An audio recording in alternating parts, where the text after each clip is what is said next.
Hello, everyone.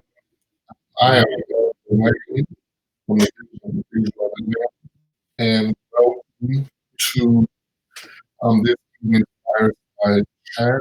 We're going to be discussing college and college students, and I have two special guests with us today. And so I'm very excited to be here and turn my speaker down so we don't have feedback. Um, I have two special guests that are members of our church. They're also in college. And we're going to be discussing, religion and being in college, what that means and how your faith impacts you as a college student. But before we get started, I think it's very important that we begin with a word of prayer. So let us begin with prayer. Dear God, we come before you today and just thank you for all that you're doing in our lives and who you are in our lives, God. We thank you for just being a blessing. Right now, God, we ask you to continue to restore and heal our bishop as he continues to recover. We ask you to just continue to bless the Vision Cathedral of Atlanta and all of its members and everyone tied to our ministry right now, God. We also ask just a special blessing over everyone around the world who is being impacted, whether they're affected or infected in some way with the COVID-19 virus. God, we just ask that you continue to move across the world as only you can, God. Right now, we ask you to restore anything that people may be losing in this season, God. We know that you are the God of healing. You are the God of restoration. And so we thank you in advance, God, that we know that all things work together for your good and for our good. Not just the good things, God, but all things. And so these are all things we thank you for in your holy name. Amen. So we do have two special guests. I'm very excited to hear their experiences and to hear from them on tonight. So we will bring on both of our students to share with us on this evening, and they will introduce themselves to us. Hey, how are you all? Hey. So Bree, why don't we start with you? Why don't you introduce yourself to the people? Okay. Hey, everyone. My name is Breonna Lee. I'm a rising junior at the Dillard University in New Orleans, Louisiana. On campus, I wear several different hats in the upcoming semester. I am on our DAB board, which stands for Dillard Activities Board. I am the sound and stage co-chair manager, which means I will put on any music events related to campus. I am also on the e-board for Curvy Girls, which is a body positive group on campus. I will serve as their treasurer for the 2020-2021 semester, year. Also, I am a campus ambassador, so if anyone would like to come to Dillard and have a campus tour, I could possibly be your campus tour guide. I send out what else do we do? We send out admission acceptance packages, admissions packages. Sometimes I'll call students and tell them what they're missing, things of that nature. So I work hand in hand with the admissions office. I am also a work study student. I work in student engagement and leadership. So any campus event has to come through my office and get approval. So that's the gist of what I do at school. And so for those who don't know, tell them where Dillard University is. I'm sorry, one more time. For those who don't know, tell them where Dillard University My university is in New Orleans, Louisiana, specifically the Gentilly area, which is more of a lower class, which is why we do a lot of off-campus community service. So if anyone is interested in Dillard and want to do a lot of community service, we have to have 120 hours of community service to graduate. But it's very easy to because, like I said, we do a lot of off-campus community service in our area.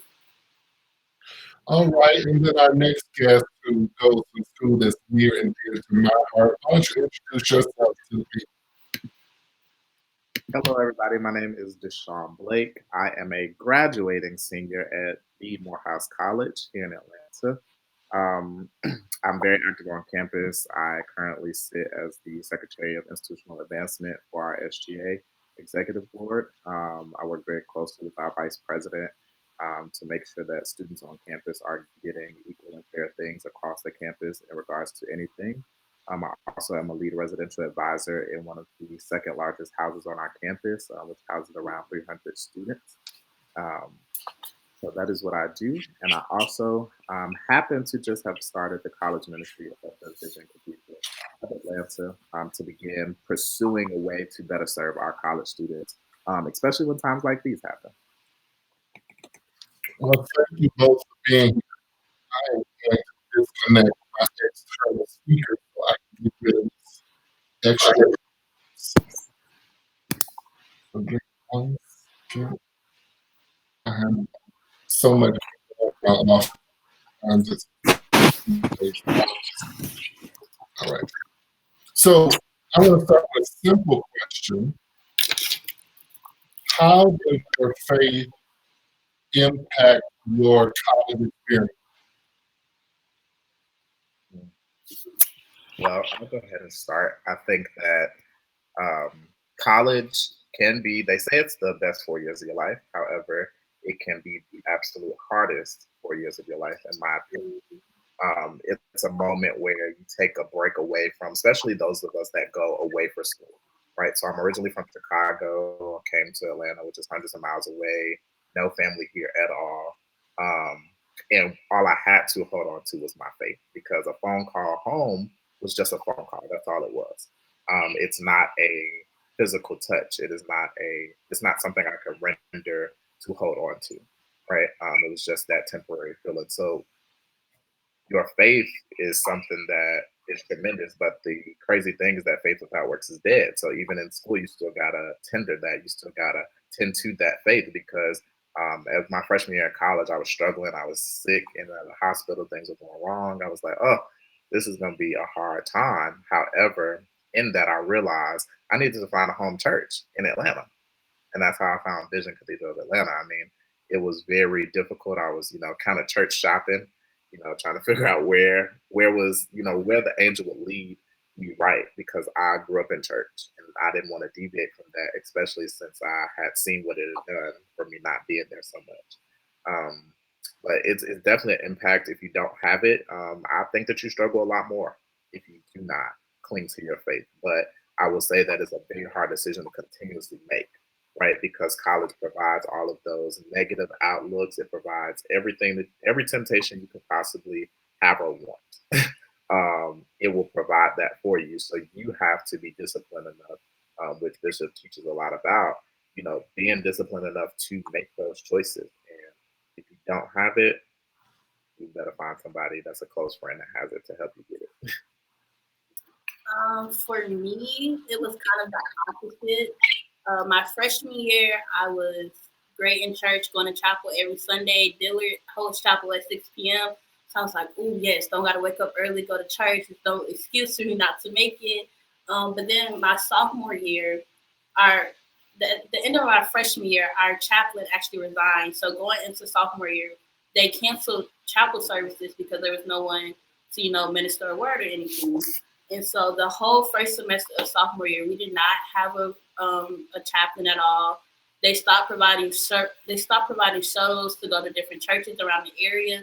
So I was basically relying on the live feed of Vision or just my own Bible based faith, which was kind of hard for me because I hadn't initially when I was in Atlanta, I wasn't practicing my own faith at home. It was just more of going to church, getting fed at church, hearing my mom pray around the house, going to listen to her pray. And when I was away in college, my sophomore year, she would call me every now and again, be like, let's pray. So that was pretty much the only faith I was getting because I was reading the Bible, but I really wasn't understanding what I was reading. Sometimes I would just read just to say I read my Bible for the day. It wasn't really any comprehension behind it. So I was struggling so bad. I was depressed. I would go to class, go to my room. I would just sleep. I wouldn't eat. And finally, when I spoke to my mom about the issues I was facing, the issues that I was having, she was like, oh no, this is what you're supposed to do. If you don't understand something, read it in a different version. Call me. We could talk through it. And when we started having that, more one-on-one connection and her breaking down the Bible to me and me and her praying more was when I was able to start going out on campus. My mood got better, grades improved. So even though I didn't have a church, I would say my mom was that connection for me to finally get back on track because when you feel good, your grades are good. And so having that and that faith is what was for me because as you guys know, we were in church every Sunday.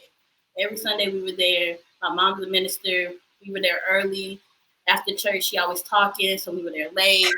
So having that faith, and I didn't realize that's what was keeping me going. But then going to college and going to church every Sunday as well, was helping me stay on track. And at that time, I didn't realize that what it was, but when it was taken away, it made me realize and understand, okay, I need this structure. I need God in my life. I need this understanding so I can go forward and still be productive in college. And I have the benefit of saying that I've seen Bree grow up literally from a little. So the fact that she's in college right now is still shocking to me. She's literally been in church since. How old are you? I believe we moved to Atlanta when I was in the fifth grade, so I think that's like around 12. I want to say somewhere in that area. Right. So the fifth grade is when I first started attending video. And I was just telling her mother it's hard to believe they're grown in college now. So I think Deshaun, you brought up a really good point about the influences at college. So how do you recommend to college students that they can combat some of those negative influences? Yes. So one thing we do at Morehouse is we do this thing called Host Brothers, and it's very you're an accepted student. You haven't committed to Morehouse yet. However, we take you through the experience of gaining a mentor and showing you some of those things that you can possibly experience. Um, when you get through the process and after you become a student, I always develop my small cohort of young men that need someone to cling on to show them the better way to get through the process. And some of those things just include like the time management, the parties, right? The credit cards. I mean, let's talk about even the financials of college that drag you down if you let it. So, how to avoid a lot of those things is honestly one, yes, to cling onto your faith if that's really important to you. But say you aren't, the biggest church goer, you aren't always reading the Bible. A big thing is just to use your outlet, and don't let those outlets be things of bad habits, right? So a lot of college students I know, especially in Atlanta, tend to use either drugs or partying as their addictive thing to say, this is what helps me break away from the hard things of school. Don't do that. Find the friend group that's pressing you and challenging you to do the things that you need to do. I know freshman year I had the decision in my head. It was either I'm gonna go on this side and listen to the foolishness, or I'm gonna go on this side and grind and get out of here in 4 years because graduation rates are low and the economy is low and I need a real job when I get out of here. So if you always know what's good in your head, right? When you're a baby, you know what's good. Sometimes you know what's bad. And as you grow older, only those things should mature. So if you get in the process and you're steady going to the things in the back of your head that say, if I got to second guess this thought, if I know that there's a negative impact behind this, I shouldn't do it, right? That is the best way to get out of that. And unfortunately, I understand that mom and dad are not there watching, so you don't have a lot of accountability all the time. Find you an accountability partner. Find you that roommate or that best friend on campus that will drag you with them to the meeting, that will take you away from the party, that will take you into a different environment and expand. A lot of college students get stuck in the norm of this is my clique, this is my group, and we're gonna ride it out for 4 years. And then you find out by sophomore year those aren't your real friends. And then come junior year, you like, I got a whole new group of friends. Then senior year, you like, I don't even want no friends. I'm about to graduate and get this degree and get this job. Right? So it's a constant process you have to keep going through, reevaluating what you believe in, sticking to your values, and then choosing the best decision, which is always going to be in the front of your head. God always provides you with a sign before the storm comes. I promise you, He always sends you exactly what you needed, and then you turn around and say, I didn't have to go through all that after it's all over, and you chose the negative decision. You say you didn't have to go through it all if you had just went with your first mind. So I always go with that. And I think that's very important. Everyone's undergrad experience is different. When I was in undergrad, I stopped going to church for a long time. Like I had been in church out, um, and I saw what happened in my life when I stopped going. You know, being COVID, we were in church all day and night, and so I did see a shift in my life when I stopped having that connection. It didn't last long. And so, it does really begin to impact every aspect of your life. So, going to school in a city like New Orleans, how do you hold on to your faith? Because, most people associate New Orleans with everything except religion.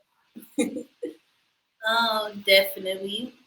One of the biggest things for my mom when I told her that I wanted to go to Dillard over, but then took me in Florida, she was like, "Is that school in New Orleans? Like, New Orleans is not a place for kids. Why do you want to go there?" And I just have to explain to her, basically, what Deshaun was saying. When you go to school, you have to make sure that your priorities are in line.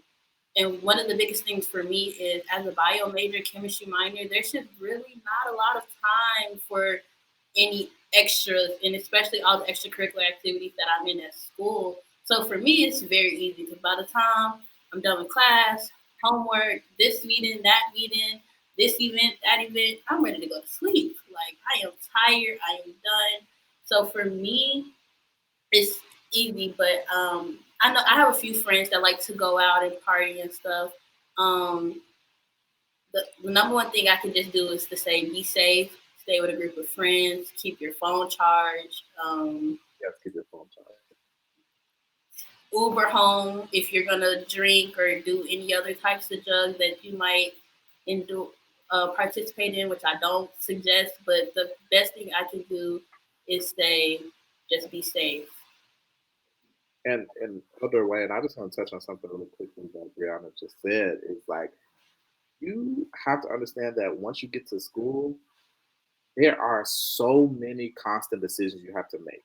Like we already make millions of decisions on a daily to get out the bed, eat something, whatever. Like small decisions.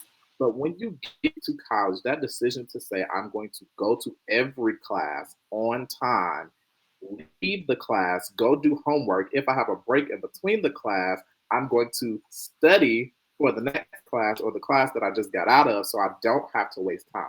When I tell you, when we talk about time management, we don't really talk about the essentials of how important small things are in time management. And Elder, you know this because this is stuff that you teach on, right?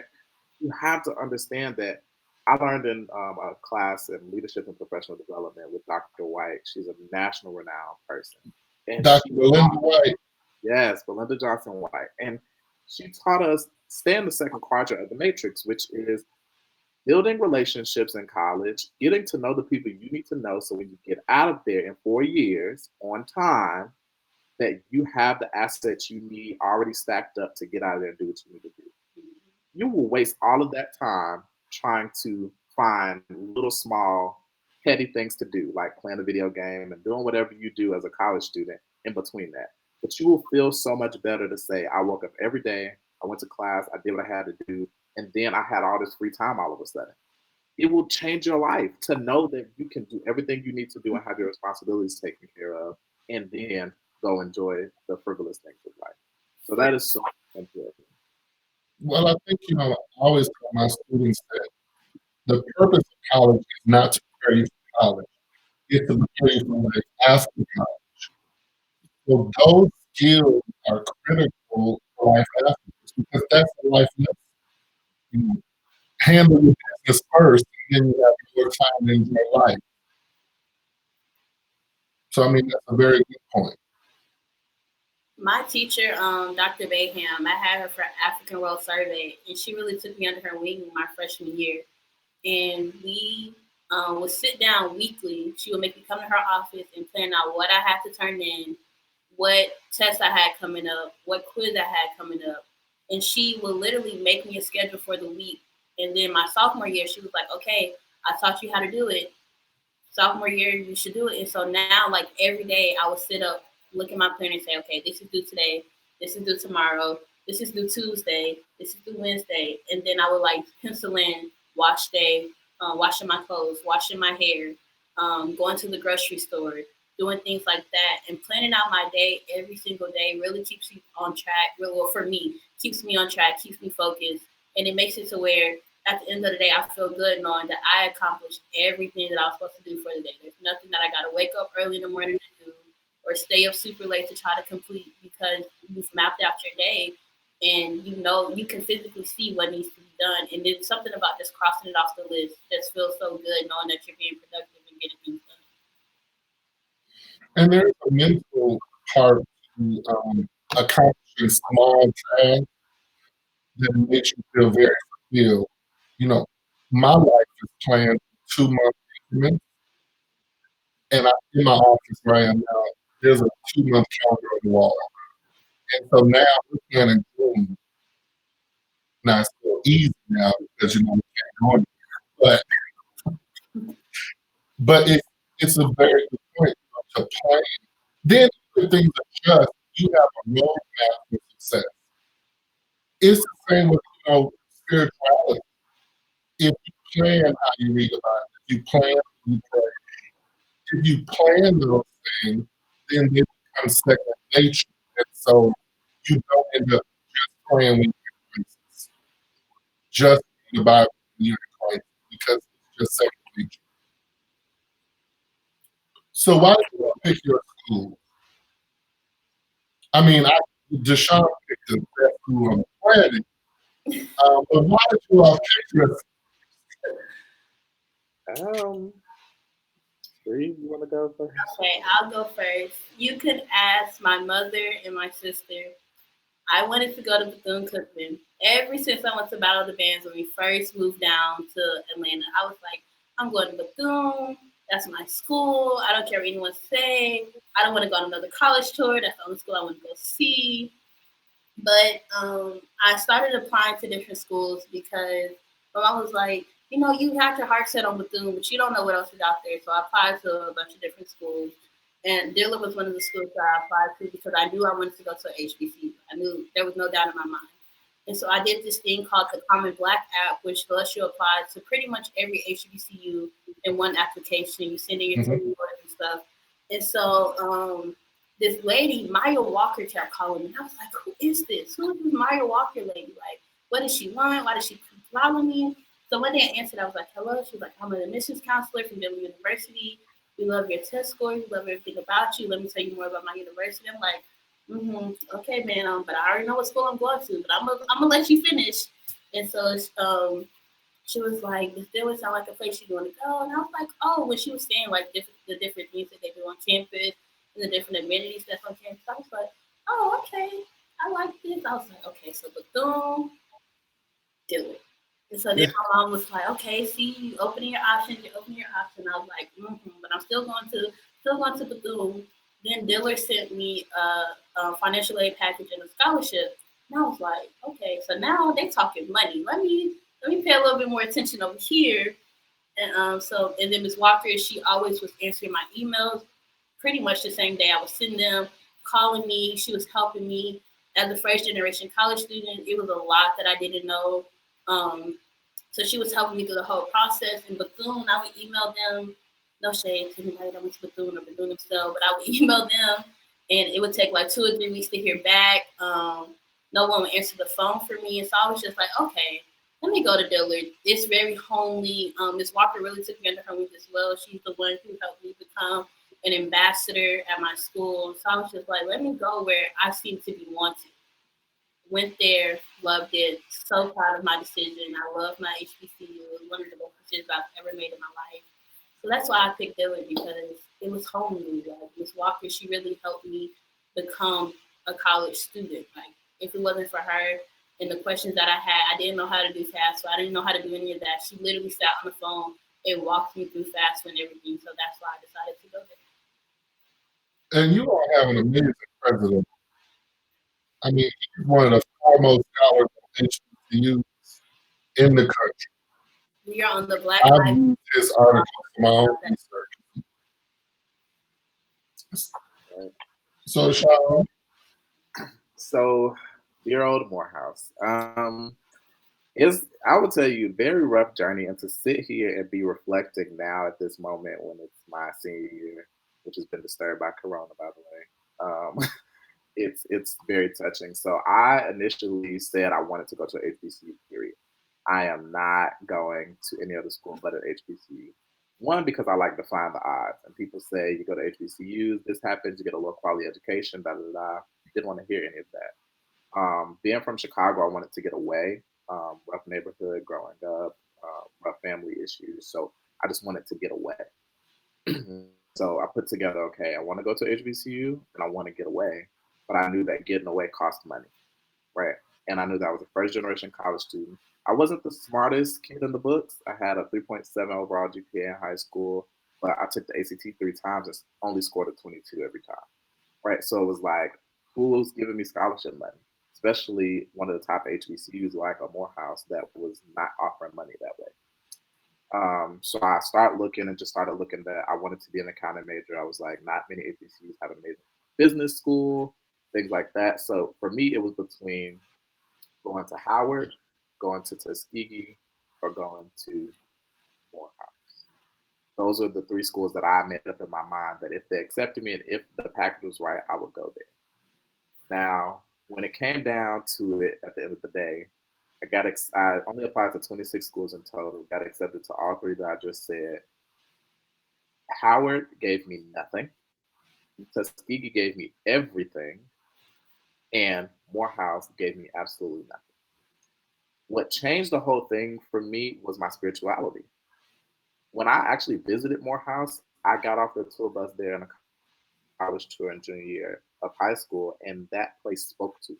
Like I touched the ground of that soil, and I felt my feet being so solid and planted there that I felt like I was walking in kingdom in that experience or that college tour. Like I never felt anything like it before, and so of course, my whole senior year, I'm like, yeah, I'm going to Morehouse. You can't tell me anything different. But when that college package came and there was no money in it, I said, well, I can't take out $38,000 in loans. So what am I going to do?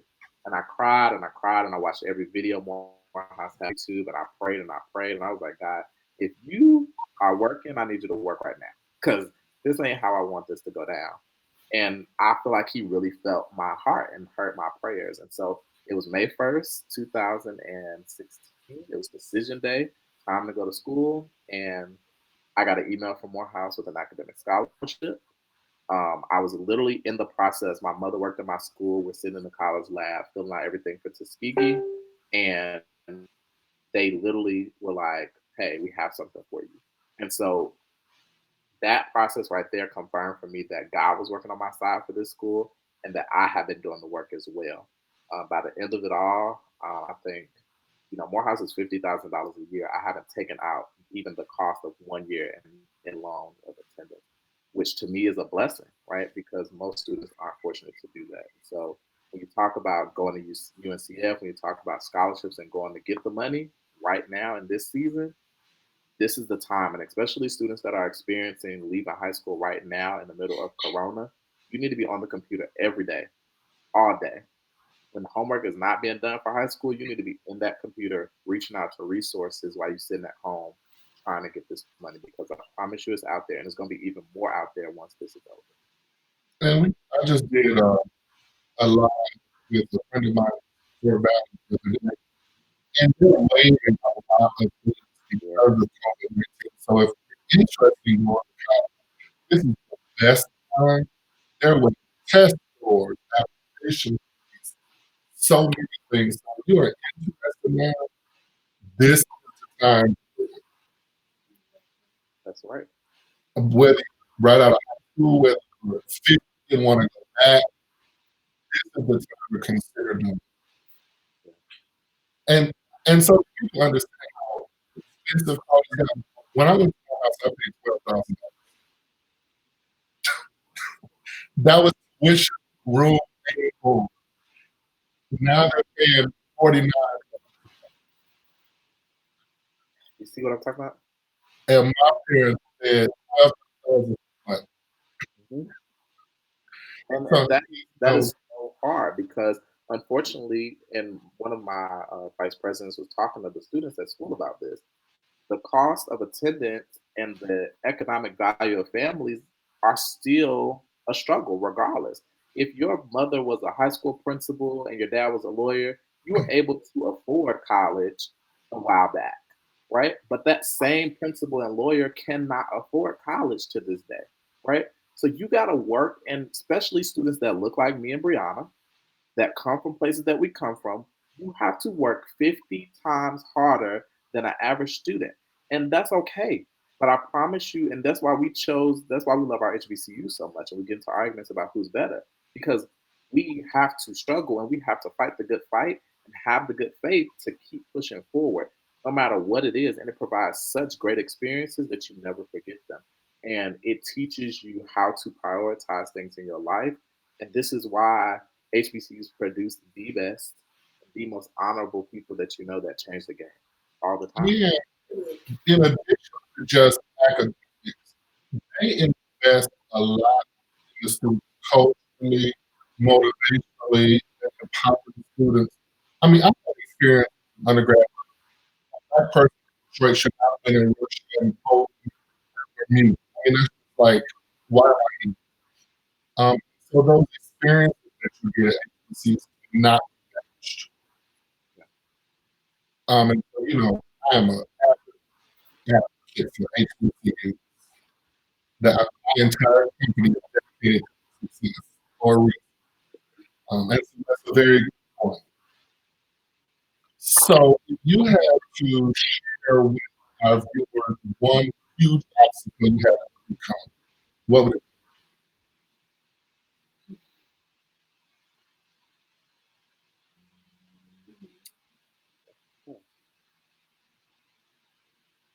I honestly think my biggest struggle was staying in school. And what I mean by that was I had a constant, um, because I didn't have support, physical support down here, and because finances were terrible. I mean, when they say college students live off oodles and noodles, oh yeah, that was real for so many nights, days, and months, at a time. And I thank God for a place like Vision that people invested in me, and kept me alive and well. And even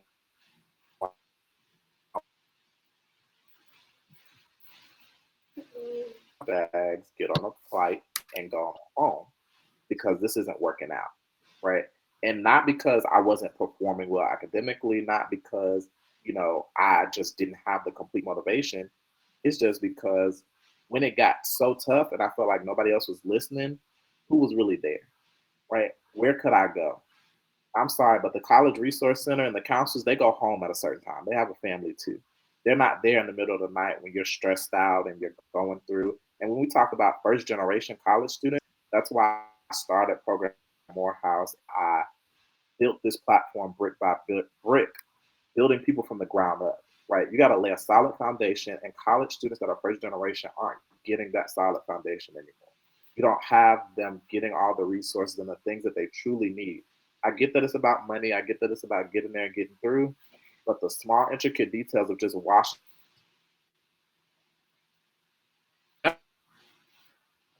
eating the calf, and when the calf is closed, those things are super important to me. And if I had one struggle, it was just, Lord, keep my mind, keep my tongue, and bless me to stay here because I fought so hard to get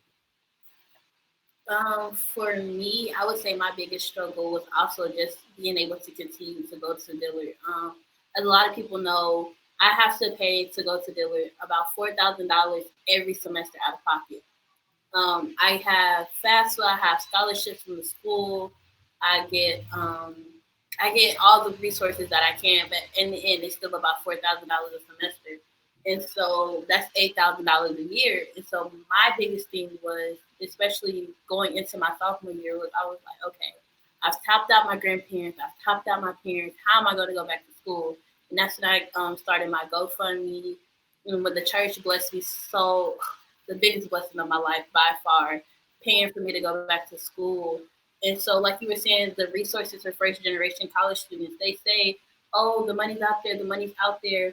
But I know it can be discouraging applying for scholarships and grant money and things of that nature. But I would definitely say just keep going, keep doing it, keep applying.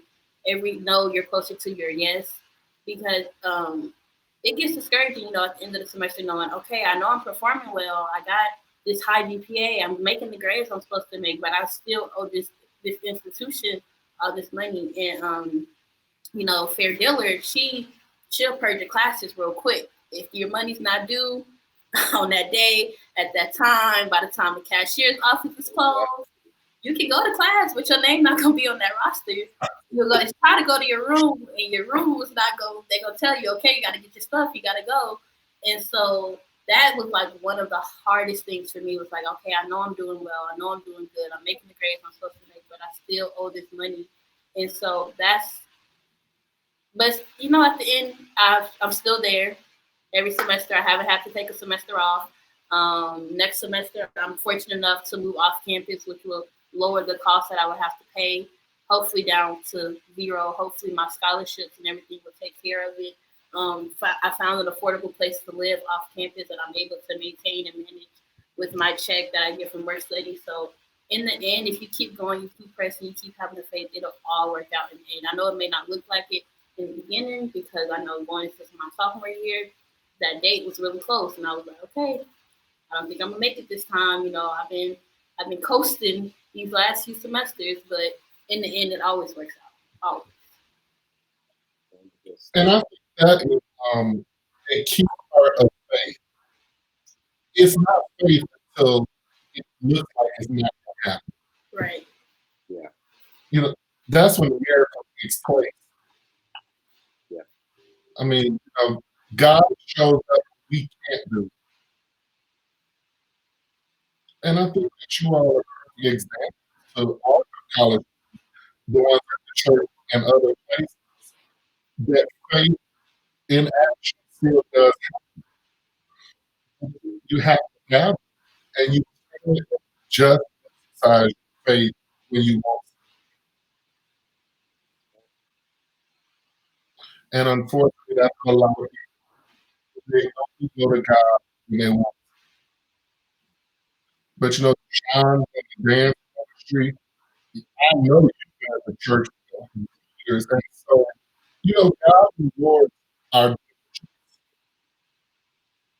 Yeah. So, what would you all like to share with the people who watch?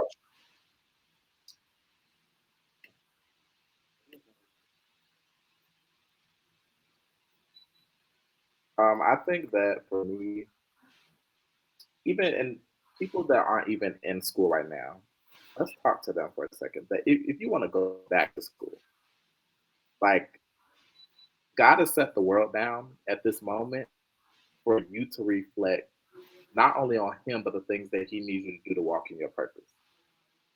And I really want a lot of people, which is why if you are watching and you are from Vision or you're part of the Vision family, please know, sign up for the college ministry because that is a part of the work that we're doing, right?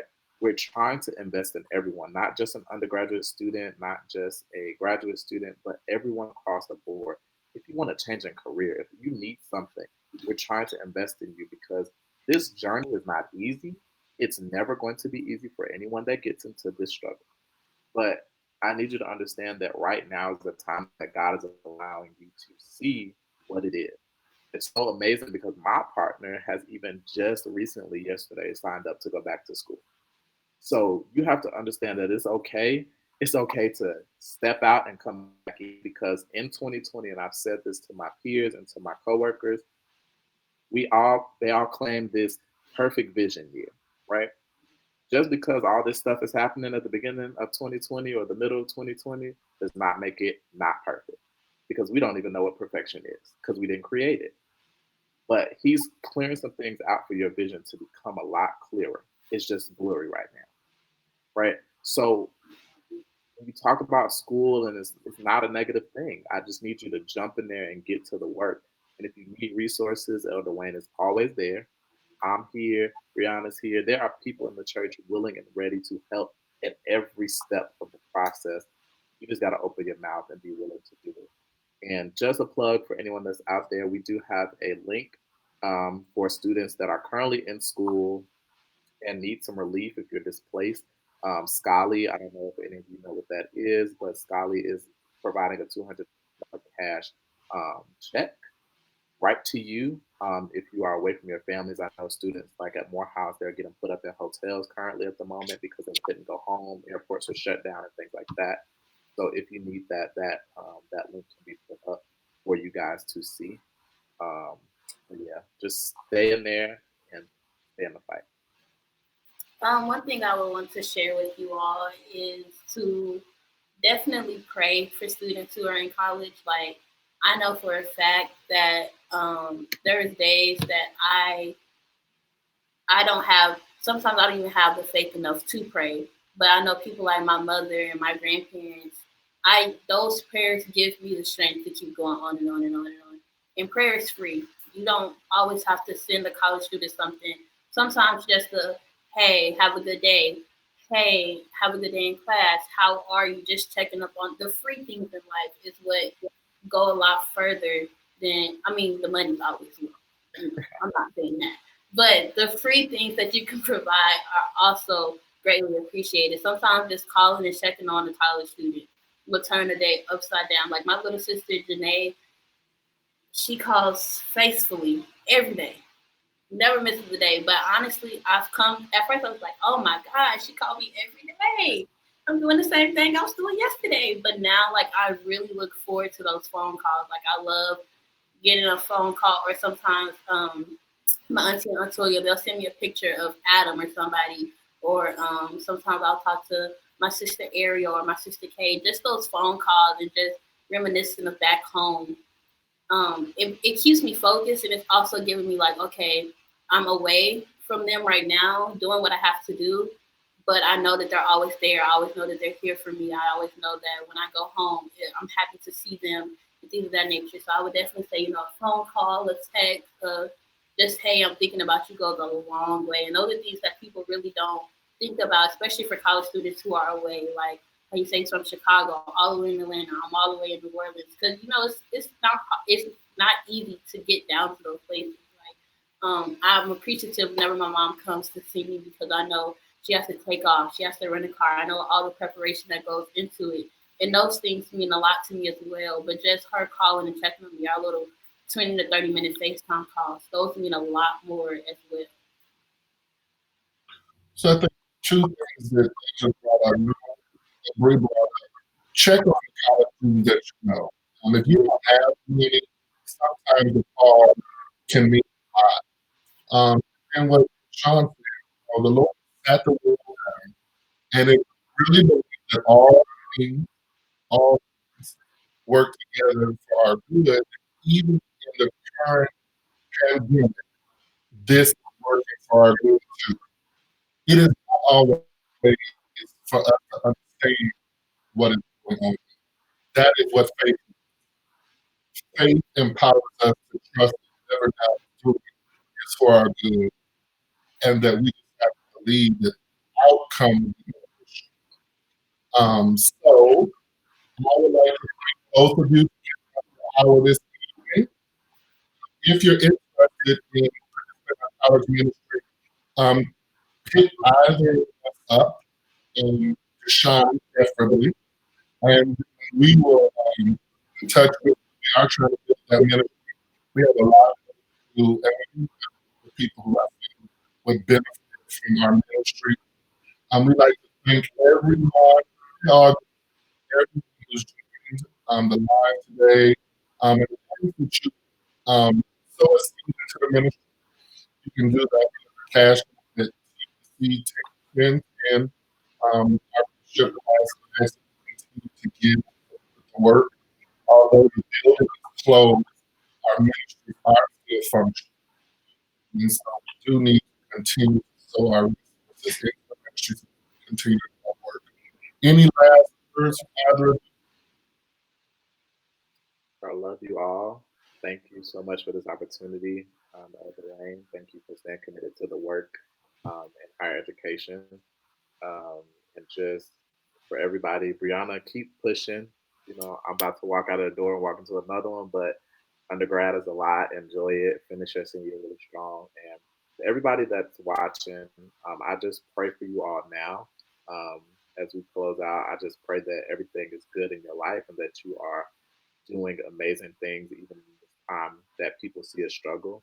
Um, tend to your families, tend to your loved ones, and specifically tend to the college students that are losing a lot right now in this season. I know as a senior, for me, it's hard to say that I don't get to finish my college experience and that my life is being delayed according to graduation being moved back now. So when I thought I had the plans, God still had one. So at the end of the day, it's all in His hands. Thank you. Yes, definitely. Thank you for this opportunity. Deshaun, I know graduation is pushed back and delayed, and I know the seniors at our school had a complete fit. So I can only imagine. I can't imagine working so long for 4 years and then having to wait to walk across the stage because I know that is something that everyone looks forward to. So keep your head up, stay in there. To all my college students or my high school seniors going into college, this is a trying time for us, but we will make it through it at the end. Like I said, it all works out in the end. We might not see what's going on right now. We might not understand it, but we'll understand it and look back and laugh. Miss Rona needs to go and get out of here so we can go start school in the fall, have in-class sessions. Um, yes, and then once again, thank you for this opportunity to come here and speak to you all. Hope everyone's staying safe, stay in the house. I know what the governor said, stay in the house, please. Okay, then how? Please. And just let us all pray for all of our students throughout this week. Not just for college, but for our high school students, middle and elementary school students as well. Where our college is the expectation of online learning should not be a challenge. That is a complete shock for those who are in elementary and high school. And also for high school seniors who are having problems, which is a huge rites of passage for high school. And who are also not having their graduation. There is no pushing that. Yep. Most of those schools are not having a graduation. Most colleges have shifted the day that the high schools they probably won't happen. So just keep all of our young people in prayer as we work through these transitions. Thank you all for joining us. Until next time, have a great evening.